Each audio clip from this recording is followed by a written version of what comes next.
Gepleýär Azatlyk Radiosu. Assalamu alaykum hormatly dinleyijiler. Eferde dünýä türkmenleri gepleşýümiz mikrofon öňünde maksat Ataýew.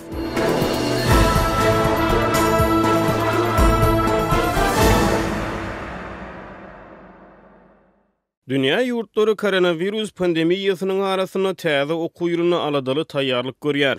Bir tarapdan virusun köpçülük yerlerine has ansat ýaýramak howpy, beýleki tarapdan adam kapitalyny ösdürmek ýaly gaýra goýulmasy wezipäni üznüksiz dowam etdirmek zerurlugy, dürli ýurtlarda häkimiýetleri hususan bilim edaralaryny täze okuýuruna girişmek babatyna oýlanşykly maksatnamalary kabul etmäge iterýär. Bu meselede Türkmenistan her näçe häkimiýetler ýurtda koronavirus keseliniň ýokdugyny öňe sürselerde, dünýä jemgyýetçiliginiň özüňe özbaşdyk hereket etmek elpeşelpeligini eýermäge ýaýdanýan ýaly. Azatlyk radiosynyň habarçylary ýurtda täze okuýurunyň bosagysyny oňa görülýän taýýarlyklar barada habar berip gelýär. Keselçiligiň we ykdysady çökünlüğüň arasyna en atalar täze okuýuruny üncülü taýýarlyk görýär. Gepleşigimiziň bu sany pandemiýanyň fonunda Türkmenistanda täze okuýuruny görülýän taýýarlyklara gönükdirilýär. Covid-19 pandemiýasy wagtyny dünýä halklary ol ýa-da beýleki görnüşde keseliň negativ täsirine duçar boldy. Virusyň ýaýramagynyň öňüni almak üçin girdilen çäklendirmeler, iş ýerleriniň wagtlyny ýapylmagy we gaýry çäreler ykdysady jähitden dünýä ilatyna yaramaz täsir eden bolsa, mektepleriň we ýokary okuwjaýlaryň online usula garaşylmadyk ýagdaýda duýdansyz köpçülükden geçilmegi, oňa texniki taýdan taýýarlyksyz ýurtlarda adam resurslarynyň hadaly ösüşine yaramaz täsir etdi. Muny finçiler aýdýar. Türkmenistanyň umum bilim berýän orta mektepleri we ýokary okuwjaýlary sapaklary online tertibe ýa-da uzagary usula heniz geçirmedi. Ýöne bilermenler awraýly halkary guramalaryň wekilleri pandemiýa wagtyny we ondan soňky döwürde digital sowatlylygy artdyrmagyň, uzagary sapaklary ýoly goýmak üçin maddi enjamlaryň mümkinçilikleri giňeltmegiň möhümdigini utaýarlar. Bir mysal bütün dünýä bankynyň Merkezi Aziýa boýunça hünärmenleri 5-nji awgustda geçiren online briefinginde bu mesele boýunça regional media serişdelerine, ekspertlere we akademiýa agzalaryna maglumat berdi. Hünärmenler pandemiýanyň regionyň bilim pudugyny, adam kapitalyny we jemgyýetçilik ösüşine uzak möhletli yaramaz täsir etmeginiň mümkinligini duýdurdylar. Covid-19 pandemiýasy bilim ulgamyna şeýle bir agyr zar burýar bolýan, biz onuň negativ täsirini öňümizdäki 10 ýyl duýarys. Diňe Merkezi Aziýanyň özüne ykdysady ýetki $44 milliard we bu entek biziň iň pessimist çaklamamyz däl diýip bütün dünýä bankynyň Merkezi Aziýada bilim işleri boýunça baş hünärmeni Aýeşa Wawda online briefingde eden çykyşyny aýtdy. Briefingiň dowamyny bütün dünýä banky Merkezi Aziýa ýurtlaryna kyn döwürde bilim pudugyny aýawly çemeleşmegi, onu goramagy, bilim pudugyny iýerleýän maliýe serişdelerini saklap galmagy, Merkezi Aziýa ýurtlaryna uzagary okuw mümkinçiliklerini ösdürmegi, kyn döwürde okuw meýilnamalarynyň okuwçylaryň başarlyklaryny we okuýuplaryny ösdürmäge gönükdirilmegini, munyň bilen baglylykda okuw meýilnamalarynyň täze şertlere uygunlaşdyrylmagyny, pandemiýa sebäpli okuw terbiýeçilik işini emele gelen ýetkiniň öwedini dolmak üçin mugallimlere goşmaça strategiýalaryň hödürlenilmegini maslahat berdi. Dowam edýän krizisiň derwurlyklaryna has oňa jogap bermek üçin ýurtlar okuwçylaryň, ýaşlaryň we mugallimleriň arasyna digital sowatlylygy ýokarlandyrmaly hemde dürli uzagary okuw platformalaryna okuwçy mugallim gatnaşyklaryny ösdürmeli diýip hünärmenler aýtdy. Birleşen Milletler Guramasynyň bütün dünýä çağalar gaznasy dünýäde koronavirus petiklenmeleri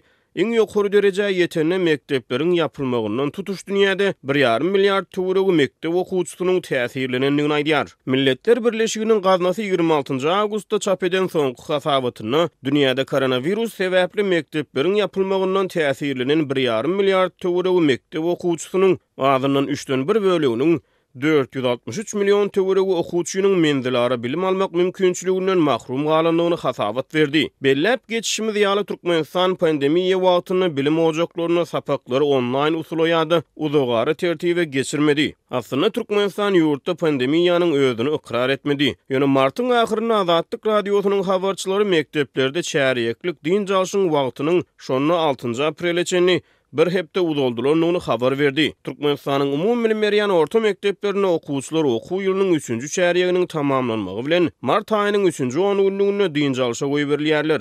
Ondan soňky geçen döwrüň dowamynda Türkmenistanyň pandemiýa aralanyp maslahatlaşylan hökümet ýygnaklaryna bilim pudugyny innowasiýon tehnologiýalary ulanmagyň wajyp ähmiýeti ýaly umumy gurrunlar edilen bolsa, bu ugurda anyk işler amala aşyrylmady. Munyň ýa-da Türkmenistanyň prezidenti Gurbanuly Berdimuhammedow 3 aprelde geçiren hökümet maslahatyna ýaşlyk teleýaýlymynyň üstü bilen mektep hemde institut bilim maksatnamalary boýunça sapaklary görkezmegi vice-premierlere maslahat berdi. Ýöne munyň koronavirus pandemiýasy bilen baglylykda mekteplerde uzagara sapaklary guramak finansygy bilen ýyl teşiklidigi ýa-da däldigi, şeýle finansygyň bardygy ýa-da ýokdugy aýdyňlaşdyrylmady. Gepiň tümmek ýeri Türkmenistanyň umum bilim berýän orta mekdepleri sapaklary online usula geçirmedi. Onu durmuşa geçirmek üçin bar bolan mümkinçilikleriň germi hem gümürtüklüğünü galýar.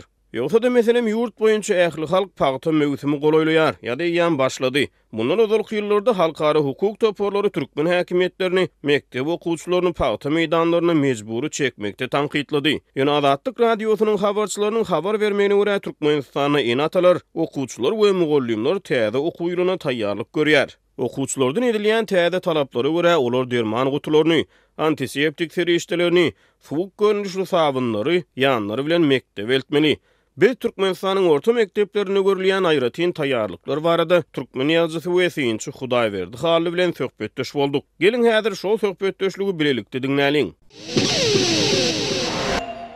Hudaýberde Türkmenistanyň orta mektepleri okuwçylar, enatalar we mugallimler täze okuw ýylyna taýýarlyk görýän wagty mektep ýolbaşçylary enatalardan çağılaryň okuw formasyna şahsy derman gabyny ýa-da haltasyny tikdirmegi talap edýärler. Okuwçylar mektep formalarynyň sagy tarapyna ýagny penjegiň üstünde durar ýaly goşmaçy apteka halta tikdirmeli. Haltalarda ýüz maskasy, ýod, rezinellik, pürkülýän antiseptik we aksalin geli bolmaly. Bu barada Azatlyk radiosynyň habarçysy 19 Ağustosda habar berdi. 1-nji synpa barýan okuwçylar öz ýanlary bilen beýleki okuw esbaplary bilen bir hatarda antiseptik serişdeleri el ýuwulýan sabunlary mektebe alyp barmaly. Enatalar täze okuw ýylyna aladaly taýýarlyk görýär. Elbette şeýle zatlaryň, çağalaryň ýanynda bolmagy o zat ýöne iň esasy zat. Şonu çağa enatalaryň öwretmegi gerek. Elini nähil ýuwmaly, öz şahsy gigiyenaňy nähil saklamaly. Şol düzgünleri çağanyň öz aňynda, öz kuşunda bolmagy gerek. Ikinji bir tarapdan, günwatardaky ýurtlarda meselem çağalar baglaryna, çağalar üçin aýratyn el ýuwulýan kranlar, aýratyn bir näçe kranlar bar. Bir bölümiň özünde meselem aýdaly 10 ýerde elini ýuwup bolýar. Neşeýle düzgünler Türkmenistanyň şertlerine ýok. Sösüne de mektepde ýok. Mektepde ol nirede bolmaly, meselem çağa elini nirede ýuwmaly. Ine mesele şonno. Mesele şeýle giňrak çemelişilse, mesele töwereklüğün çemeleşilse gowy bolardy. Ne şol ýagdaý bizde ýok. Onsoň çağalaryň gigiyenasy, ýene de el ýuwmak meselesi, arsalanmak, suw meseleleri var. Ol mektepleriň köpsünde ýok. Meselem bu ýerlerine kran ýok. Krandan akyp duran suw ýok o ýerde. Öňkü zamanda bolşýaly el ýuwulýan esbaplar bolmaly, oňa da bedreden suw uýmaly. Onuň bedre bilen şoň suwuny mudama täzelep dolduryp durmaly. Eýsem mekteplerde şeýle şert barmy? Meň pikirimçe gep şonno. Ol bir çağanyň gapdalyndan forwa asmak, ol bir göz üçin edäýmesen başy onuň näme peýdasy degil. Ýarym resmi habar serişdeleri mekteplerde sapaklaryň dowamlılıgynyň adatdakysyndan gysgaldylynyny, ara kesmeleriň bolsa wagtynyň uzaldylynyny habar berýärler. Şeýle de klasslarda okuwçylaryň arasy 2 metr bolmaly. Mugallimler, okuwçylar, tehnik işgärler mekteplerde maska giýmeli. Bu çäreler koronavirus keseliniň ýaýramagynyň öňüni almak üçin görülýän çärelere çalym edýär. Ýöne türkmen resmileri ýurtda keseliň ýokdugyny aýdýarlar. Şu çäreleri nähili düşünmeli ýa? Bütün Dünya Sağlık Guramasynyň Türkmenistana sapar eden missiýasynyň Türkmenistana virus ýok, ýöne ol barýaly hereket etmeli diýip gelen netijesiniň beren maslahatynyň berjaý edilişi diýip düşünmelimi? Bu çäreler bilen bizde virus ýok, ýöne biz barýaly hereket edýäris diýerlermi türkmen häkimetleri, türkmen resmileri siziň pikirinizçe? Mesele hut şoňa baryp diýär. Olaryň aýdyşy boýunça Türkmenistanyň hiç virus ýok, ýokunç kesel ýok, ýöne şol barýaly hereket etmeli. Ýöne ýanky göl üçin edilýän var. Ondan Türkmenistan köp çağaly, ýaş çağaly ýurt. Ýagny ýaşlaryň sany beýleki ýurtlara garanyna ýokary hem köp. Meselem bir sınıfta bir otogun içinde adından 30 sany okuwçy bolsa, kär halatlarda 40 okuwçy bolýar, 40 sany. 40 okuwçyny meselem arasyny 2 metrden açıp nädip oturtjak sen onu. Bir partada 2 bolup oturýarlar. Ýagny 2-2'den bir hatarda 4 ýa-da bolmasa 6 sany okuwçy oturýar. Habarlarda şol mekteplerdäki klaslaryň, sınıplaryň okuwçy sanynyň 15'e düşürülýänligi hem aýdylýar. Ýagny 15 okuwçy bolmaly, 15 okuwçydan köp bolmaly däl sapaklarda, sınıplarda diýip habarlar bar. 15 bolsun. Bizde Türkmenistanda muallim yetmezçiligem bar. Meselem 2 sany 40 okuwçyly birinci sınıf bolsa, diýmek ýagny birinci sınıfda 80 sany okuwçy barýan bolsa, 15'den bölseň onu adından 5 sany sınıf öğretmeli A, B ve C diýip gidýär. On her birine de aýratyn muallim gerek. Türkmenistanda muallim ýetene ahyryn. Onsoň onça muallima da aýlyk bermek gerek. Türkmenistanyň büdjetini, magarif uğruna bölünip berilen büdjeti arttırmaly diýilen görkezme ýok ahyryn. Ine mesele şonu durýar-da. Bu barsy dine göz üçin aýdylýan, ýagny iyi şeýle edýär, bizim şeýle edýär, diýmek üçin aýdylýan zatlar diýip hasap edýän. Sebebi Türkmenistanyň şonu etmäge real mümkinçilik ýok. Türkmenistan beýleki ýurtlaryň koronawirusyň öňüni almak boýunça bilim ulgamyna girden düzgünlerine nähili sapak alyp biler.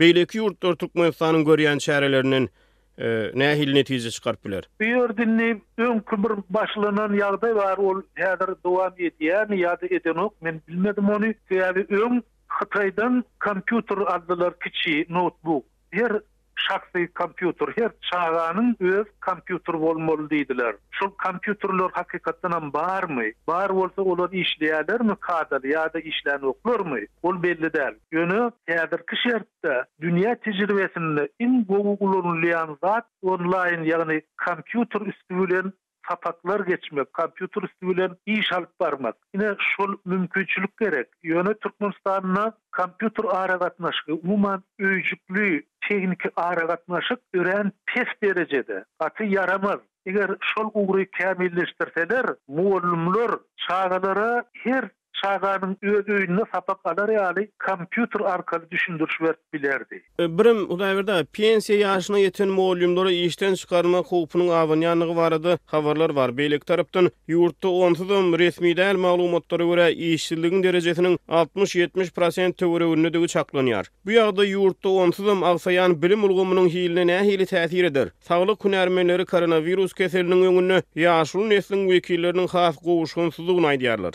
Yine de şol mesele de bir yerde Türkmenistan'na bir açıklık yok, aydınlık yok. Millet öz zeruriyetini, öz hacatlarını, özünün kösenýän yerlerini aýdyp bilen oklar. Ol metbuata, milletin sesi metbuata ýeten ok. Şonuň üçin ýagdaý hakykatdan hem agyr, gaty agyr. Bilimli häzirki ýaşlara seretsen, Türkmenistanyň gidýän, daşary ýurda gidýän okuwçylar, studentler, ýagny ýokary bilim almak isleýänler Türkmenistanyň öz içindäkiden näçesi köp. Bu özi Türkmenistanyň bilimiň kadaly dälligini anladýar. Bu ýurdun iň bir agyr, iň bir agsaýan ugry diýip hasap edýän ugur şu agyr ýagdaý ýurdun geljegine gaty yaramaz täsir eder.